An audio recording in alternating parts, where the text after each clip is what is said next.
বেশ কয়েকদিন থেকে ভাবতেছি একটু স্টিক নুডলস রান্না করব। স্টিক নুডলস, ভেজিটেবল নুডলস, মানে ভেজিটেবল সবজি বেশি করে দিয়ে রান্না করব, তো হচ্ছে না। আজকে বলি কালকে, কালকে বলি সকালে, বিকালে, এইভাবে করে আর হয়ে উঠলো না। ফাইনালি আজকে আসলাম। আসসালামু আলাইকুম রহমতুল্লাহ। কেমন আছেন ভিউয়ার্স? সবাই আশা করি ভালো আছেন। আজকে আমি স্টিক নুডলসটা রান্না করার জন্য প্রিপারেশন নিলাম। হলো এই যে আমি এখানে প্রথমে হাফ পরিমাণ কী বলে পেঁপে, মাঝারি সাইজের একটা পেঁপের হলো হাফটা আমি কেটে গ্রেট করে নিলাম, আর বড় সাইজের একটা ওই গাজর গ্রেট করে নিলাম। আর নিয়েছি এখানে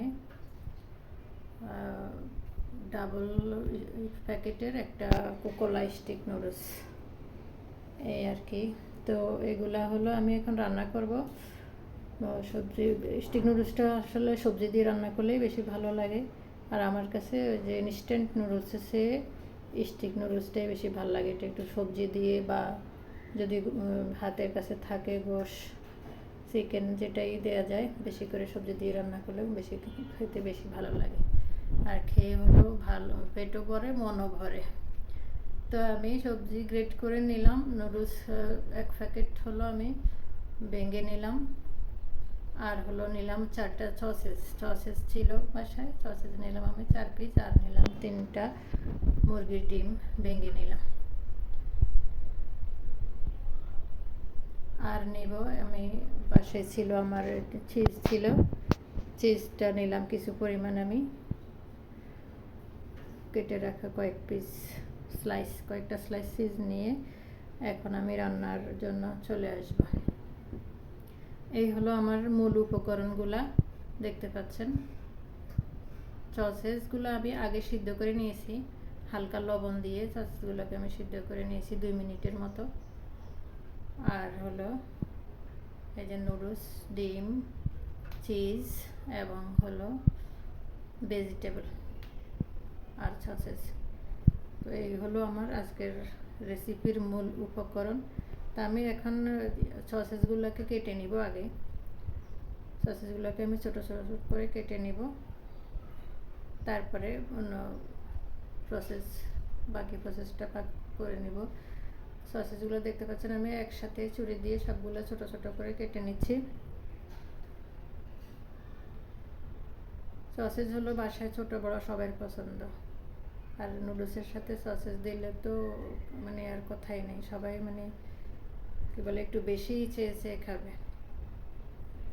খুবই ভালো লাগে নুডলসের সাথে সসেস দিলে। তো এই যে সসেসগুলো আমি ছোটো ছোটো করে কেটে নিলাম সবগুলা।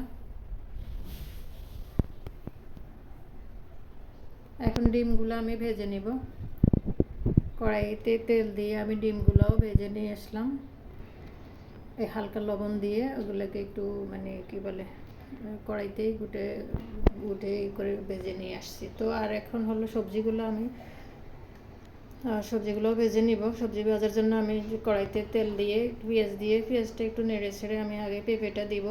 পেঁপেটা যদি একটু সিদ্ধ নেয়, গ্রেট করা যেহেতু বেশি সময় লাগবে না, আমি পেঁপেটা কড়াইতে দিয়ে নেড়ে ছেড়ে একটু লবণ দিয়ে দিলাম। লবণ দিয়ে একটু নেড়ে ছেড়ে আমি পেঁপেগুলোকে ঢেকে 2 মিনিটের মতো সিদ্ধ করব। বেশি সময় লাগবে না, 2 মিনিট ঢেকে সিদ্ধ করে আমি আরেকবার নেড়ে ছেড়ে এখানে দিয়ে দেব কিছুটা পরিমাণ সয়া সসটা দিলে ভালো লাগে সবজিতে, একটু কালারটাও আসে, মোটামুটি একবারে সাদা না হয়ে একটু ইয়ে হয় আর কি, লাইট হয় কালারটা। তো দুই কাপ আমি সয়া সসের বোতলের 2 কাপটা হলো সয়া সস দিয়ে আরেকবার নেড়ে ছেড়ে আমি এখন গাজরগুলো দিয়ে দিব। গাজর যেহেতু কাঁচাও খাওয়া যায়, তো গাজরটা আসলে বেশি সিদ্ধ করার প্রয়োজন হয় না। আর আমি গাজরের সাথে দিয়ে দিলাম 4-5টা কাঁচামরিচ ফালি করে দিয়ে দিলাম, 2 ফালি করে কেটে দিয়ে দিলাম। তো এখানে আমি এগুলোকে সবগুলো হলো 2 মিনিট নেড়ে ছেড়ে ভেজে নিলাম।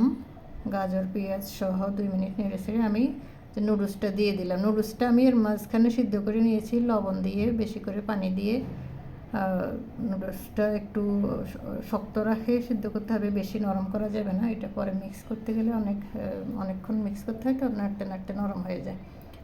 তো আমি 3 থেকে 4 মিনিট হলো নুডলসটা সিদ্ধ করে পানি ঝরে একবারে ঠান্ডা করে জড়জড়া করে নিলাম। আর এখন আপনার ভাইয়ের সাথে কথা বলতে বলতে নুডলসগুলো আমি দিয়ে দিলাম। তো নুডলস দিয়ে আমি নুডলসের ভিতরে অল্প কিছু মশলা থাকে ওগুলাও দিয়ে দিলাম, আর দিয়ে দিলাম 1 প্যাকেট ম্যাগি মশলা, আর ডিমও দিয়ে দিলাম সাথে আমি। তো ম্যাগি মশলা, হ্যাঁ, আর হলো নুডলসের মশলা, আর হলো দিয়ে দিলাম আমি ডিম। এগুলো কিছুক্ষণ নেড়ে চেড়ে আমি দিয়ে দিলাম এখানে 1 চা চামচ পরিমাণ টেস্টিং সল্টটাও আপনারা যদি হাতের কাছে থাকে দিবেন। টেস্টিং সল্টটা দিলে একটু ভালো লাগে। মশলার সাথেও কিন্তু টেস্টিং সল্টই দেয়, আর কি মশলার যে প্যাকেটটা থাকে ওটার টেস্টিং সল্ট আর কিছু হালকা মশলা ফ্লেভার দিয়ে। তো আমি আরও 1 চামচ টেস্টিং সল্ট দিয়ে আবার নেড়ে ছেড়ে নিলাম। এগুলোকে অনেকক্ষণ কিন্তু নাড়তে হয়েছে। এখন দিয়ে দিলাম সসেসগুলো। আমি যে অনেকগুলো সবজি কিন্তু দিলাম, এখন কিন্তু সবজির কিছুই বোঝা যাচ্ছে না। এই নুডলসের সাথে না যতই সবজি দেয় সবজিটা কিন্তু মানে খাওয়ার সময় বোঝাই যায় না যে এটা অনেকখানি সবজি দেওয়া হয়েছে। সবজি মানে যায় অনেকগুলো, খেতে ভালো লাগে, আবার কী বলে দিলে বরকত হয়, আবার এটা স্বাস্থ্যসম্মত হয়। তো এর মাঝখানে আমি কেটে রাখা সসেসগুলোও দিয়ে দিলাম। দিয়ে আবার আমাকে নেড়ে ছেড়ে মিক্স করে নিতে হচ্ছে। বেশ খানিকক্ষণ আমি নেড়ে ছেড়ে এগুলোকে মিক্স করে নিব। আমার তো নাড়তে অনেক সময় লেগেছে, 5-6 মিনিট মতো পর্যন্ত, মানে একটার পর একটা দেওয়া হলো আর মিক্স করা হলো আর নাড়া হলো। তো আরেকটা বিষয় হলো, আমি এখানে যখন নুডলস সিদ্ধ করছি তখন কিন্তু আমি যে ডাবল প্যাকেটের পরে আমি সিঙ্গেল প্যাকেট থেকে আরও অর্ধেকটা নুডলস দিয়েছিলাম। তার মানে আমার এখানে প্রায় 2.5 প্যাকেটের মতো নুডলস হয়েছে, স্টিক নুডলসটা। তো দেখতে পাচ্ছেন নুডলস কিন্তু অনেকগুলো হয়েছে, সবজি নুডলস মিলে, মানে মাশাআল্লাহ অনেকখানি হয়েছে। আর আমার এখানে সব মশলা দেওয়া হয়ে গেছে ইতিমধ্যে। আমার আরেকটা মশলা বাকি আছে, তো ওটা একটু গ্রেট করে নিতে হবে। আর এর মধ্যে আপনার ভাই চলে যাচ্ছে, বললাম যে নাস্তা খেয়ে যাও, নুডলস রান্না করতেছি, তো একটু তাড়াহুড়াও করতেছি। উনি বসে আছে নাস্তা খাওয়ার জন্য। তার এই যে চিজগুলাও গ্রেট করে নিয়ে আসলো মেয়ে, তো চিজগুলাও দিয়ে দিলাম। চিজগুলো দিয়ে আমি আরও 1-1.5 মিনিট হলো নেড়ে ছেড়ে নেব, আর বেশি নাড়তে হবে না। আর দেখতে পাচ্ছেন নুডলসটা কিন্তু ইতিমধ্যে সব কিছু ঠিকঠাক মতো মিক্স হয়ে গেছে। এখন শুধু চিজটা মিক্স করে নিলে কিন্তু আমার রান্নাটা শেষ হয়ে যাবে। এই তো অনেকক্ষণ নেড়ে ছেড়ে আমি কিন্তু সব কিছু মিক্স করে নিলাম। আর সিদ্ধ করার সময় যদি এটা একটু সাবধানে সিদ্ধ করা না হয় নুডলসটা, তাহলে কিন্তু কম সিদ্ধ হলে শক্ত থেকে যাবে, আর একটু বেশি সিদ্ধ হলেই কিন্তু এটা নাড়তে নাড়তে একবারে লেগে যাবে। তো কিছুটা সসেস ছিল বাকি, সবগুলো তখন দেওয়া হয়নি, অল্প কিছু ছিল, আমি সেটা উপরে করে নিলাম, ডেকোরেশন করে নিলাম। আর এই তো আমার রান্না হয়ে গেল স্বাস্থ্যসম্মত মজাদার ভেজিটেবল নুডলস বা চিজ নুডলস, স্টিক নুডলস সব মিলে সুন্দর একটা রেসিপি আপনাদের জন্য উপহার দিলাম। তো আপনাদের কাছে কেমন লাগলো এই রেসিপিটা আমার? এভাবে কিন্তু নুডলস রান্না করে খেলে আপনার পেটও ভরে, আবার মনও ভরে। তো আপনারা এইভাবে রান্না করে নুডলস খাবেন। আর আমার রেসিপিটা যদি আপনাদের ভালো লাগে অবশ্যই একটা লাইক দিবেন, আমার চ্যানেলটা সাবস্ক্রাইব করবেন। আল্লাহ হাফিজ, আসসালামু আলাইকুম।